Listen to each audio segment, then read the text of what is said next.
All right, let's talk about the one subject that gives almost every NEET aspirant nightmares: physics. But what if I told you there's a way to turn this subject from your biggest weakness into your highest scoring one? Today, we're going to crack the code. You know that feeling, right? You stare at a physics problem, you've watched all the lectures, but the MCQs just aren't clicking. Well, if that's you, I want you to know you are absolutely not alone. Pretty much everyone feels this way. So here's a thought. What if we've been looking at this all wrong? What if physics isn't the problem? What if our strategy for studying it is the real issue? We're about to flip the script on how you approach this entire subject. I mean, let's be real, the frustration is intense. You sit for a mock test, hoping for the best, but you just can't seem to get past that 80-point mark. The concepts feel all tangled up, your confidence takes a nosedive, and it feels like you're the only one not getting it. Well, today, we are breaking that cycle. And this slide right here, this is the key. You see, hard work is just grinding away, studying everything and hoping for the best. But smart work? That's different. It's about being strategic, focusing your energy where you'll get the biggest results. It's about aiming with precision. So what does this smarter strategy actually look like in practice? It's really simple. We prioritize. Instead of treating every single chapter like it's equally important, we're going to go all in on the topics that carry the most weight in the actual NEET exam. This is the secret sauce, right here.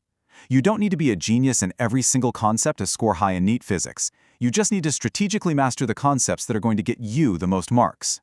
Think of it like an 80-20 rule for your syllabus. So, you ready for it? Let's get to the good stuff. We've analyzed the papers from previous years, and we figured out which chapters give you the most bang for your buck. What you're about to see is basically a treasure map to a high score in physics.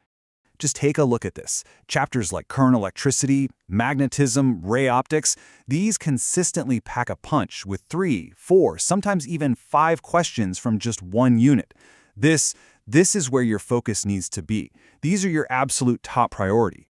Now, just a quick heads up, these numbers might wiggle by a question or two from year to year. That's totally normal. But the overall priority, that stays the same. The chapters that are important this year were important last year, and they'll be important next year.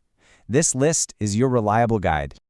Okay, so knowing what to study is half the battle. Now let's talk about how to study it. Because having a list is great, but a structured plan is what turns that knowledge into actual marks on your paper. Let's break it down into 3 clear steps. Here's the game plan. Step 1, you build a rock-solid foundation. Step 2, you go after and conquer those high-yield chapters we just looked at. And only then, for step 3, do you move on to the less important topics. This approach makes sure every hour you study is spent effectively. So why start with these? Well, think about it.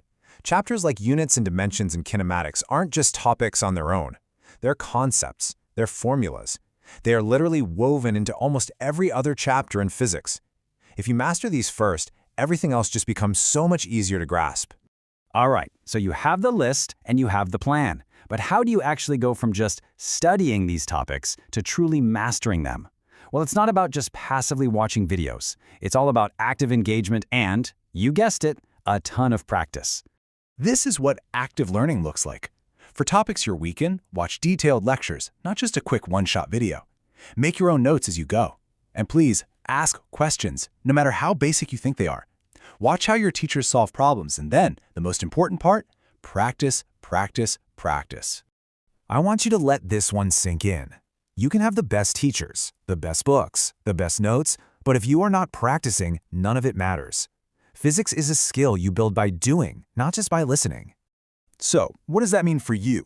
It means you need to stop just reading your notes and start solving. And what should you solve? Previous year questions, or PYQs. They are your single best tool for understanding the exam pattern. They are absolutely non-negotiable. And let's wrap up with this. At the end of the day, this is on you. Your teachers can guide you, but it's your responsibility to turn this subject into a strength. And why? Because you're the one who's going to become the doctor. That dream is the only motivation you need. So, with this whole new strategy in your mind, I'll leave you with one simple question to get you started. Take a look at that list again. Think about your plan and decide, what's the very first chapter on your hit list?